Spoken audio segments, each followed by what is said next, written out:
ആഗോള മിസൈൽ കയറ്റുമതിയിൽ ഇന്ത്യയുടെ വഴിത്തിരിവ്. ഇന്ത്യയുടെ വജ്രായുധമായ ബ്രഹ്മോസ് നെക്സ്റ്റ് ജനറേഷൻ മിസൈൽ വാങ്ങാൻ റഷ്യ താൽപര്യം പ്രകടിപ്പിച്ചതോടെയാണ് ഈ മാറ്റം. ഇത് ഇന്ത്യ റഷ്യ പ്രതിരോധ സഹകരണത്തിലെ സുപ്രധാന സംഭവമാണ്. പ്രവർത്തനത്തിൽ ഏറ്റവും വേഗതയേറിയതും വിശ്വസനീയവുമായ സൂപ്പർസോണിക് ക്രൂയിസ് മിസൈലുകളിലൊന്നായാണ് ബ്രഹ്മോസ് കണക്കാക്കപ്പെടുന്നത്. പഹൽഗാം ഭീകരാക്രമണത്തിന് തിരിച്ചടിയായി നടത്തിയ ഓപ്പറേഷൻ സിന്ദൂറിലെ പ്രകടനം വീണ്ടും ശ്രദ്ധയാകർഷിച്ചു. ചൈനയിൽ നിന്നും പാകിസ്ഥാൻ ആയുധമാക്കിയ HQ-9, HQ-16 പ്രതിരോധ സംവിധാനങ്ങളെ വരെ ഇരുട്ടിലാക്കാൻ ഇന്ത്യയുടെ ബ്രഹ്മോസിന് സാധിച്ചിരുന്നു. ഈ നേട്ടം ആഗോളതലത്തിൽ ഒരു യുദ്ധത്തിനായി തെളിയിക്കപ്പെട്ട ആയുധ സംവിധാനം എന്ന നിലയിലും ബ്രഹ്മോസിന്റെ പ്രശസ്തി വർദ്ധിപ്പിക്കുകയാണ്.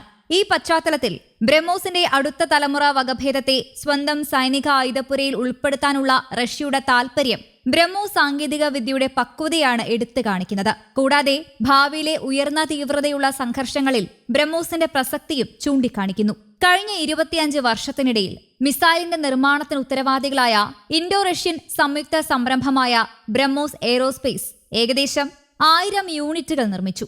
ശരാശരി വാർഷിക ഉൽപാദനം വെറും 25 മിസൈലുകൾ. തുടക്കത്തിൽ ഇന്ത്യൻ സായുധ സേനയുടെ ആവശ്യങ്ങൾ നിറവേറ്റാൻ ഈ വേഗത പര്യാപ്തമായിരുന്നു. എങ്കിലും ആഗോള കയറ്റുമതി അഭിലാഷങ്ങളെയോ സ്ഥിരമായ ഡിമാൻഡിനെയോ പിന്തുണയ്ക്കുന്നതിൽ ഇത് പിന്നോട്ടായിരുന്നു.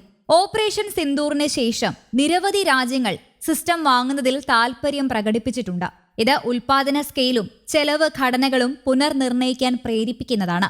ബ്രഹ്മോസ് മിസൈലുകളുടെ ഉയർന്ന യൂണിറ്റ് വിലയാണ് ഒരു പ്രധാന പ്രശ്നം. അവയുടെ നൂതന പ്രൊപ്പൽഷൻ സിസ്റ്റവും പരിമിതമായ നിർമ്മാണ വേഗതയും ഇതിന് കാരണമായി.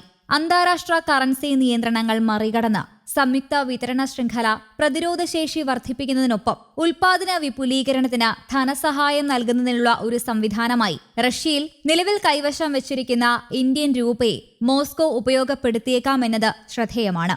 ഈ പുതിയ ഘട്ടത്തിന്റെ കേന്ദ്രബിന്ദു ബ്രഹ്മോസ് NG-യാണ്. വിശാലമായ വിന്യാസ പ്ലാറ്റ്ഫോമുകൾക്കായി പ്രത്യേകം രൂപകൽപ്പന ചെയ്ത ചെറുതും ഭാരം കുറഞ്ഞതും വേഗതയേറിയതുമായ ഒരു പതിപ്പ്.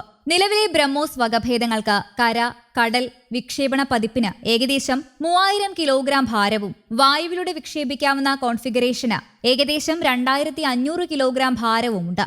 എന്നാൽ ബ്രഹ്മോസ് NG-ക്ക് 1250 കിലോഗ്രാം മാത്രമേ ഭാരമുണ്ടാകൂ.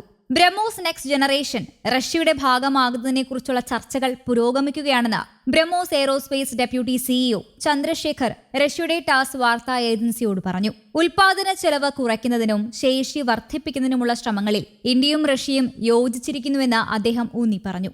ഈ ഡ്യുവൽ ട്രാക്ക് തന്ത്രം ഒരേ സമയം തദ്ദേശീയ വിന്യാസം വർദ്ധിപ്പിക്കുന്നതിനൊപ്പം ശക്തമായ കയറ്റുമതി വിപണി സൃഷ്ടിക്കുന്നതും ഇന്ത്യയുടെ പ്രതിരോധ കയറ്റുമതി അഭിലാഷങ്ങളുടെ പ്രധാന ഘടകമായി ബ്രഹ്മോസിനെ സ്ഥാപിക്കുകയും ചെയ്യും. വരും വർഷങ്ങളിൽ ഉൽപാദനശേഷി വിജയകരമായി വർദ്ധിപ്പിച്ചാൽ ബ്രഹ്മോസ് എയ്റോസ്പേസിന് ഒരു പ്രത്യേക മിസൈൽ നിർമ്മാണ കേന്ദ്രത്തിൽ നിന്ന് ലോകത്തിലെ ഏറ്റവും മത്സരാധിഷ്ഠിതമായ പ്രിസിഷൻ സ്ട്രൈക്ക് ആയുധ വിൽപ്പനക്കാരിൽ ഒന്നായി മാറാൻ കഴിയും. ഏഷ്യ, മിഡിൽ ഈസ്റ്റ്, അതിനപ്പുറമുള്ള രാജ്യങ്ങൾ എന്നിവിടങ്ങളിലെ പ്രതിരോധ ബന്ധങ്ങൾ ശക്തിപ്പെടുത്തുന്നതിന് ഇന്ത്യ ഇത് പ്രയോജനപ്പെടുത്തും. News desk, Kerala Kaumudi.